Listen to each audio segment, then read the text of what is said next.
Hello everyone, welcome back. So up to now we have completed 4 colligative properties and now we are going for the last topic of the chapter, that is called Van 't Hoff factor and colligative properties. Before directly jumping to the topic, कुछ question solve करते हैं, कुछ numerical solve करते हैं और उसके बाद हम इस प्रॉब्लम को आगे बढ़ाएंगे. अभी तक जो आपने कॉलिगेटिव प्रॉपर्टीज पढ़ी हैं, that is relative decrease in vapour pressure is equal to mole fraction of solute, elevation in boiling point is equal to Kb into molality, depression in freezing point is equal to Kf into molality and pi is equal to osmotic pressure is equal to molarity into RT. So ये colligative properties हमने पढ़ा है and we have done a lot of numerical practice based on it. अब हम इसका last version कर रहे हैं, colligative property and the Van 't Hoff factor.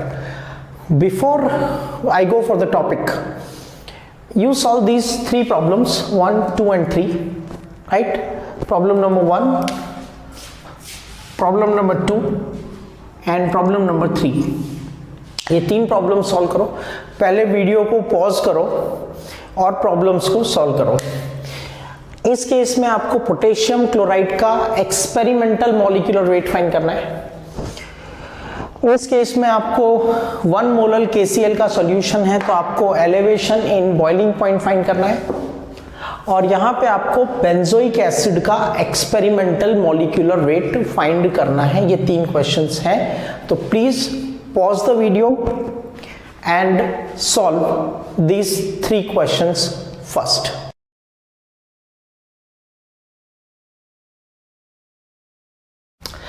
Okay, so in this particular case we have 37.5 gram of potassium chloride is dissolved in 1 kilogram of water. Observed elevation in boiling point is 0.52 Kelvin. तो हमारे पास relation है delta TB is equal to KB into molality. Molality का मतलब weight of solute upon molecular weight of solute into 1000 divide by weight of solvent in gram. Weight of solvent in gram. Elevation in boiling point कितना है 0.52. Kb का value कितना given है 0.52. Wait of solute कितना है 37.5 और experimental molecular wait हमें find करना है इनटू 1000 और वेट ऑफ सॉल्वेंट कितना है 1 किलोग्राम.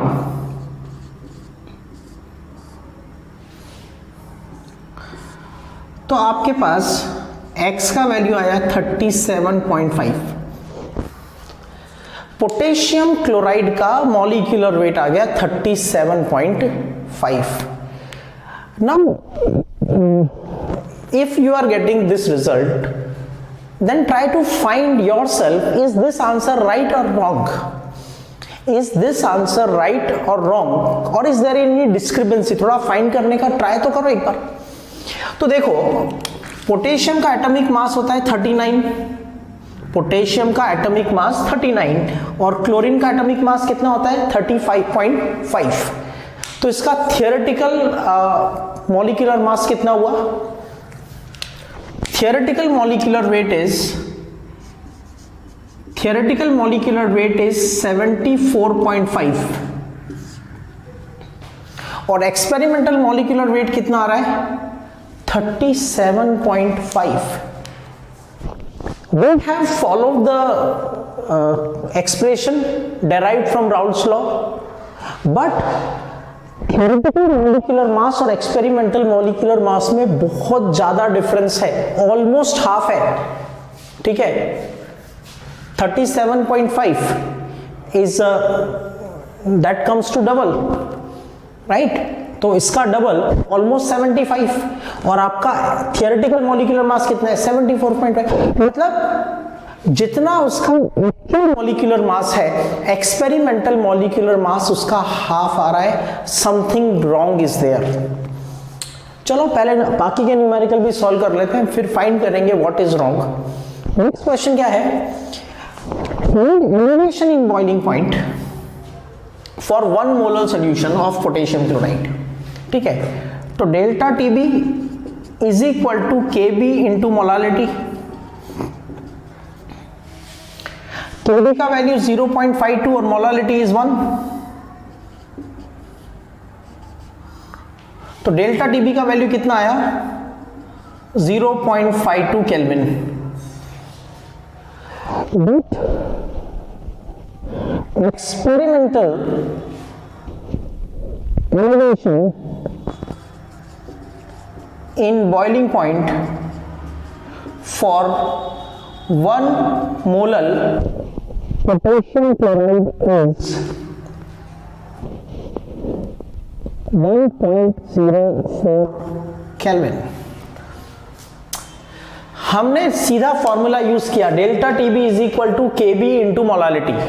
मोलालिटी क्वेश्चन में गिवन कितना है 1, केबी का वैल्यू कितना गिवन है 0.52, तो केबी का वैल्यू यूज किया है, मोलालिटी से मल्टीप्लाई किया, elevation in boiling point theoretically कितना आया 0.52।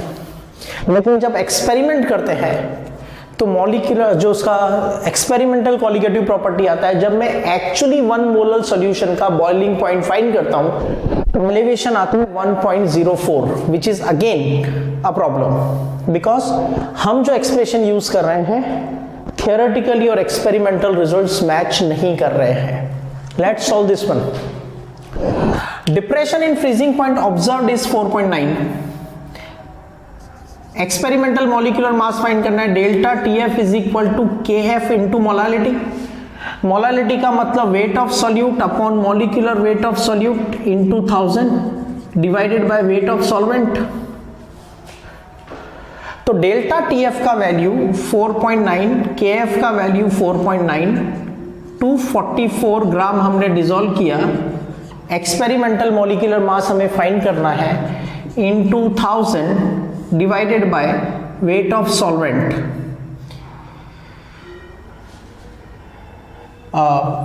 Weight of solvent in this case to be taken as 1 kilogram। Observed depression in freezing point for 244 gram benzoic acid in 1 kilogram benzene।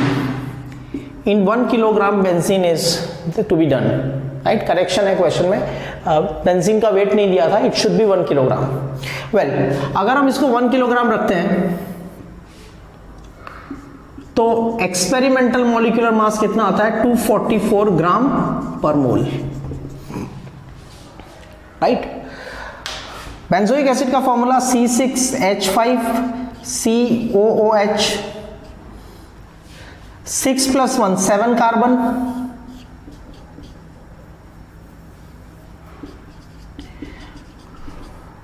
number of oxygen 2, 5 + 1 6 hydrogen, right? So that total comes to 122 gram per mole। तो उसका actual molecular mass कितना है 122, और उसकी experimental molecular मास कितना आ रहा है 244। Something is going wrong. हम हमारी कॉलिगेटिव प्रॉपर्टीज को यूज करके जो भी रिजल्ट फाइंड कर रहे हैं वो result experimental result theoretical result से मैच नहीं कर रहा है। पोटेशियम क्लोराइड का मॉलिक्यूलर मास होता है, फॉर्मूला मास होता है 74.5, और एक्चुअली एक्सपेरिमेंट से फाइंड कर रहे हैं तो it is coming half of the original. Elevation in boiling point जो हम ऑब्जर्व कर रहे हैं 1 मोलर सॉल्यूशन के लिए वो कर रहे हैं 0.52, हम थियोरेटिकली फाइंड कर रहे हैं, एक्सपेरिमेंटली कितना आ रहा है 1.04। और बेंजोइक एसिड के केस में हमने एक्सपेरिमेंटल मॉलिक्यूलर मास फाइंड किया 244, जबकि एक्चुअल मॉलिक्यूलर मास उसका हाफ है 122। What is going wrong, right. Now go to the basics. What is a colligative property? Colligative property is the property of the solution which depends only on number of particles of solute, not on the nature of solute। किस पे depend करती है colligative property? Number of particles पे depend करती है। वो line बहुत important है, that colligative property depends on the number of particles of solute. अब प्रॉब्लम क्या हो रहा है देखो इधर, elevation in boiling point for 1 molar KCl। आपने KCl को वाटर में डिसॉल्व किया। जब आप KCl को वाटर में डिसॉल्व करोगे, 1 मोल KCl को वाटर में डिसॉल्व करोगे 1 मोल को, तो बनेगा K plus plus Cl minus. इसका मतलब अगर आपने 1 मोल डिसॉल्व किया तो पार्टिकल कितने बन जाएंगे? 1 प्लस 1 2 मोल आयंस। तो आपने डिसॉल्व किया 1, ये मार्कर, ये एक मार्कर है, ठीक है। और इस एक मार्कर को अगर मैं डिसोसिएट कर देता हूं, इस एक मार्कर को डिसोसिएट करूंगा तो क्या बनेगा? एक मार्कर और एक कैप, टोटल पार्टिकल कितने हो गए? 2। तो मैं जो कैलकुलेशन कर रहा हूं वो 1 मोलर के अकॉर्डिंग कर रहा हूं, और 1 मोलर के अकॉर्डिंग आंसर कितना आ रहा है? 0.52। लेकिन जो एक्सपेरिमेंटल रिजल्ट आ रहा है वो कितना आ रहा है? डबल। एक्सपेरिमेंटल रिजल्ट थियोरेटिकल का डबल क्यों आ रहा है? एक्सपेरिमेंटल रिजल्ट थियोरेटिकल का डबल क्यों है? क्योंकि एक्सपेरिमेंटली जब हम कैलकुलेट कर रहे हैं तो सॉल्यूशन के अंदर 1 मोल पार्टिकल्स नहीं है। 1 मोल KCl तो हमने ऐड किया था, लेकिन सॉल्यूशन के अंदर जाके वो कितना बन गया? 1 प्लस 1 2। तो जो एक्सपेरिमेंटल रिजल्ट आ रहा है वो किसके अकॉर्डिंग आ रहा है? 2 मोल के अकॉर्डिंग आ रहा है। तो यहां पे जो एक्सपेरिमेंटल रिजल्ट आया वो थियोरेटिकल का डबल क्यों आया? Because the potassium chloride is undergoing ionization. इसका मतलब ये हुआ कि ये जो भी कॉलिगेटिव प्रॉपर्टीज आप यूज कर रहे हो ये सिर्फ तब अप्लाई हो सकती है जब सब्सटेंस का आयोनाइजेशन नहीं होता। क्योंकि अगर सब्सटेंस का आयोनाइजेशन हो जाएगा तो आप डिसॉल्व करोगे 1 मोल, लेकिन सॉल्यूशन के अंदर एक्चुअली 1 मोल पार्टिकल नहीं होंगे, 1 मोल से ज्यादा पार्टिकल होंगे। Suppose I dissolve calcium chloride into water. When I dissolve calcium chloride into water, I am dissolving 1 mole calcium chloride. And suppose वो 100% आयोनाइज हो गया, तो 1 मोल से क्या बनेगा? 1 कैल्शियम और 2 क्लोराइड। तो सॉल्यूशन के अंदर कितने पार्टिकल्स हैं? 3 मोल, 1 कैल्शियम 2 क्लोराइड। जबकि मैंने ऐड क्या किया था? 1 मोल CaCl2, 1 मोल कैल्शियम क्लोराइड। तो जैसे ही सब्सटेंस आयोनाइज होगा, number of particle dissolved and number of particle actually present will become different. सुनो ध्यान से, जब सब्सटेंस आयोनाइज होगा तो जितने पार्टिकल आप डिसॉल्व कर रहे हो और जितने पार्टिकल एक्चुअली प्रेजेंट है वो डिफरेंट हो जाएंगे। जो थियोरेटिकल रिजल्ट कैलकुलेट करोगे वो कैलकुलेट करोगे on the basis of particles being dissolved. आप जो थियोरेटिकल रिजल्ट कैलकुलेट करोगे वो होगा dependent on number of particles dissolved. लेकिन जो एक्सपेरिमेंटल रिजल्ट आएगा वो किसके ऊपर बेस्ड होगा? Number of particles actually present in solution. तो इन केस ऑफ आयोनाइजेशन, जब भी आयोनाइजेशन होगा, अगर मैं ये 2 मार्कर ऐड करता हूं और ये आयोनाइज हो जाते हैं तो 2 मार्कर 2 क्या पार्टिकल कितने हो गए? 4। तो मैंने डिसॉल्व किए थे 2, बन गए 4। इसका मतलब number of particles have increased. Number of particles have increased if ionization takes place. If ionization takes place, then number of particles will increase. If number of particles will increase, then colligative property will also increase. तो जो भी आप expect कर रहे हो actual answer उससे ज्यादा ही आएगा। इसका मतलब in case of ionization, theoretical colligative property will be less and experimental colligative property will be more, because due to ionization the number of particles are increasing. इसका मतलब अगर आयोनाइजेशन हुआ तो ये आपका एक्सप्रेशन काम नहीं करेगा। ये एक्सप्रेशन कब काम करेगा? जब सब्सटेंस का आयोनाइजेशन नहीं होता, सब्सटेंस नॉन इलेक्ट्रोलाइट है। जैसे ग्लूकोज C6H12O6, जब आप वाटर में डिसॉल्व करोगे it will remain as it is, it will not going to ionize. Like urea, like sucrose, like sugar, इन सब्सटेंसेस को जब आप वाटर में डिसॉल्व करते हो तो वो आयोनाइज नहीं होते। इसका मतलब number of particle dissolved is equal to number of particle actually present in solution. As a result these expressions will work. In case of ionization, number of particles in solution will increase, number of particles in solution will change compared to what you have dissolved. So theoretical and experimental colligative property will become different. तो अभी देखो यहां पे expression delta TB is equal to KB into weight of solute upon molecular weight of solute into 1000 upon weight of solvent. ये colligative property और ये experimental molecular weight. Molecular weight and colligative properties are inversely proportional. ध्यान से सुनना, colligative property and experimental molecular weight are inversely proportional. If they are inversely proportional, then क्या होगा? आपने कोई इलेक्ट्रोलाइट वाटर में डिसॉल्व किया 1 मोल. कितना डिसॉल्व किया? वो पूरा आयोनाइज हो गया. तो सॉल्यूशन के अंदर पार्टिकल्स कितने हो जाएंगे? 2 मोल. सॉल्यूशन के अंदर पार्टिकल हो गए 2 मोल, मतलब जितने आपने डिसॉल्व किए थे उससे पार्टिकल हो गए डबल. क्या हुआ? जितने डिसॉल्व किए थे पार्टिकल उससे डबल. अगर नंबर ऑफ पार्टिकल डबल तो कॉलिगेटिव प्रॉपर्टी भी डबल. मतलब एक्सपेरिमेंटल कॉलिगेटिव प्रॉपर्टी थ्योरेटिकल के कंपैरिजन में डबल. अगर colligative property double, experimental colligative property double, तो एक्सपेरिमेंटल मॉलिक्यूलर वेट उसका हाफ. यही तो हुआ. एक्सपेरिमेंटल मॉलिक्यूलर वेट कितना आया? 37.5, which is approximately half of 74.5, right. तो इसका मतलब ये हुआ कि जब भी आप किसी इलेक्ट्रोलाइट को सॉल्यूशन में डिसॉल्व करोगे, जब इलेक्ट्रोलाइट को सॉल्यूशन में डिसॉल्व करोगे तो वो आयोनाइज हो जाएगा. जब वो आयोनाइज होगा तो नंबर ऑफ पार्टिकल्स बढ़ जाएंगे. नंबर ऑफ पार्टिकल, आप एक वर्ड को ध्यान से सुनना प्लीज, ठीक है. I am dissolving an electrolyte in the solution which will ionize. If electrolyte is ionizing, then number of particle in solution will increase. Number of particle in solution will increase. Number of particle will increase. Colligative property किस पे depend करती है? Number पे.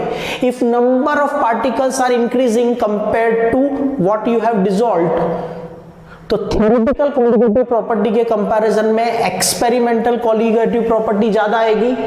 Theoretical के comparison में experimental colligative property ज्यादा आएगी.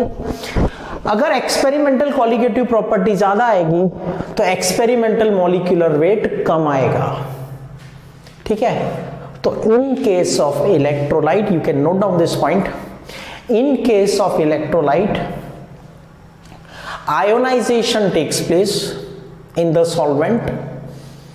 Because of that number of particles in solution will increase. Number of particles in solution will increase. Hence experimental colligative property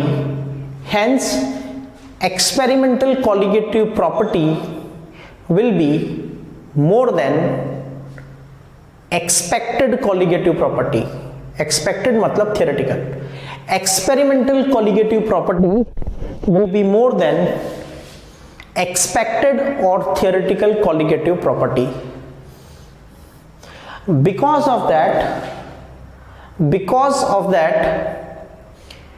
experimental molecular weight will be less than, inversely proportional है ना, तो colligative property अगर expectation से ज्यादा आएगी तो molecular weight expectation से कम आएगा. Because of that experimental molecular weight will be less than actual molecular weight. ठीक है. चलो नेक्स्ट क्वेश्चन देखते हैं. Observed depression in freezing point for 244 gram benzoic acid in 1 kilogram benzene is 4.9 Kelvin. ठीक है, इस प्रॉब्लम को हमने सॉल्व करके एक्सपेरिमेंटल मॉलिक्यूलर मास आया 244 ग्राम पर मोल, लेकिन उसका थियोरेटिकल मॉलिक्यूलर मास कितना है 122. से सुनो अगेन, डेल्टा TF is equal to KF into molality. मोलालिटी का मतलब weight of solute upon molecular weight of solute in 2000 divide by weight of solvent. ठीक है, तो colligative property is inversely proportional to molecular weight. यहां पे एक्चुअल मॉलिक्यूलर वेट कितना है 122, लेकिन एक्सपेरिमेंटली मॉलिक्यूलर वेट कितना आ रहा है 244. मतलब मॉलिक्यूलर वेट एक्सपेक्टेशन से डबल, मॉलिक्यूलर वेट 244 आ रहा है, आना कितना चाहिए 122. मतलब एक्सपेरिमेंटल मॉलिक्यूलर वेट एक्सपेक्टेशन से डबल. अगर ये एक्सपेक्टेशन से डबल मतलब कॉलिगेटिव प्रॉपर्टी एक्सपेक्टेशन से हाफ. ध्यान से सुना आपने, वेट एक्चुअली मॉलिक्यूलर वेट कितना है 122, एक्सपेरिमेंटली कितना आ रहा है 244 मतलब डबल. मतलब मॉलिक्यूलर वेट कितना आ रहा है डबल. इसका एक्सपेरिमेंटल मॉलिक्यूलर वेट डबल आ रहा है, इसका मतलब एक्सपेरिमेंटल कॉलिगेटिव प्रॉपर्टी क्या आ रही है हाफ, इनवर्सली प्रोपोर्शनल है. मतलब जितना डिप्रेशन इन फ्रीजिंग पॉइंट होना चाहिए था, डिप्रेशन इन फ्रीजिंग पॉइंट जितना होना चाहिए था उसका हाफ ही हुआ. Observed colligative property is half of expected. What can be the reason? तो colligative property किस पे डिपेंड करती है? नंबर ऑफ पार्टिकल पे. colligative property किस पे डिपेंड करती है? नंबर ऑफ पार्टिकल पे. अगर colligative property हाफ आ रही है, एक्सपेक्टेशन से हाफ आ रही है, तो इसका मतलब ये हुआ कि आपके पास जो नंबर ऑफ पार्टिकल है वो सॉल्यूशन में जाके हाफ हो गए. इसका मतलब ये हुआ कि अगर आपने 2 मोल डिसॉल्व किया तो उसका क्या बन गया 1 मोल. अगर 4 डिसॉल्व किया तो उसका कितना बन गया 2. अगर आपने 6 डिसॉल्व किया तो उसका कितना बन गया 3. How I am saying this? मैं कैसे कह सकता हूं नंबर ऑफ पार्टिकल हाफ हो गए? सिंपल, मॉलिक्यूलर वेट एक्सपेक्टेशन का डबल. मतलब एक्सपेरिमेंटल कॉलिगेटिव प्रॉपर्टी एक्सपेक्टेशन की हाफ. कॉलिगेटिव प्रॉपर्टी एक्सपेक्टेशन की हाफ आ रही है, इसका मतलब number of particles actually half हो गए. How can the number of particles become half? Simple, there is association. इसका मतलब ये हुआ कि जब हमने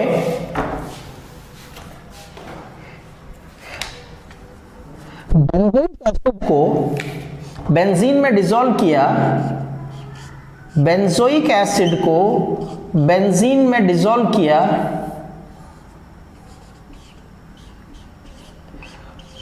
तो ये बेंजोइक एसिड का एक मॉलिक्यूल, ये बेंजोइक एसिड का दूसरा मॉलिक्यूल,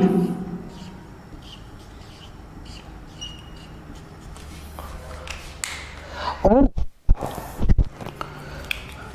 पोलैरिटी होगी partial positive partial negative, partial negative partial positive, partial positive partial negative, partial negative partial positive. Because of this polarity what happens is hydrogen bonding हो गई. Hydrogen bonding की वजह से क्या हुआ, आपने डिसॉल्व किया 2 मोल बेंजोइक एसिड, 2C6H5COOH. आपने डिसॉल्व किया 2 मोल बेंजोइक एसिड, लेकिन उसका डायमराइजेशन हो गया, दोनों मॉलिक्यूल बेंजोइक एसिड के कंबाइन हो गए थ्रू हाइड्रोजन बॉन्डिंग, और क्या बन गया C6H5COOH whole twice. So you are dissolving 2 mole. These 2 moles are forming the hydrogen bond, and because of hydrogen bond they have become 1. पूरी एक यूनिट की तरह बिहेव करेंगे तो 2 have become 1. Number of particle have become half. Number of particle become half. So colligative property become half of expected. If colligative property become half of expected, molecular weight become double of expected. इसका मतलब ये हुआ in case of association, write down the statement, in case of association, number of particles in solution will decrease. In case of association, number of particles in solution will decrease. So experimental colligative property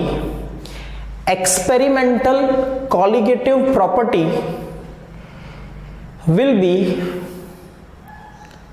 less than expected colligative property, less than expected colligative property. So molecular weight, colligative property क्या है? Less than expected. So experimental molecular weight will be more than expected. Experimental molecular weight will be more than expected. तो इसका मतलब ये हुआ कि अगर मैं ग्लूकोज को डिसॉल्व करता हूं, उसका एसोसिएशन डिसोसिएशन कुछ नहीं होता, वो एज इट इज रहता है। तो जो हमारी एक्सपेरिमेंटल कॉलिगेटिव प्रॉपर्टी है वही थियोरेटिकल कॉलिगेटिव प्रॉपर्टी भी आती है। इसका मतलब एक्सपेरिमेंटल और थियोरेटिकल मॉलिक्यूलर मास सेम आते हैं। लेकिन अगर सब्सटेंस का एसोसिएशन और डिसोसिएशन होगा तो number of particle in solution will be different, number of particle in solution will be different compare to number of particles dissolved. Number of particles in solution will be different compare to number of particles dissolved. So experimental and theoretical colligative properties will be different. If experimental and theoretical colligative properties are different, then experimental and theoretical molecular masses will be different, right? और इसी problem को solve करने के लिए आता है van't Hoff factor, right? So final statement लिख लो। In case of association and dissociation, in case of association or dissociation, number of particles in of solute, number of particles of solute in solution will be different. Number of particles in solution will be different compared to number of particles dissolved, compared to number of particles dissolved. Hence experimental colligative property will be different than expected colligative property. Experimental colligative property will be different than expected colligative property. So theoretical and experimental molecular masses will be different. Theoretical and experimental molecular masses will be different. Conclusion. Experimental molecular mass obtained in case of association or dissociation. Experimental molecular mass obtained in case of association or dissociation are different from actual molecular mass, which is called abnormal molecular mass.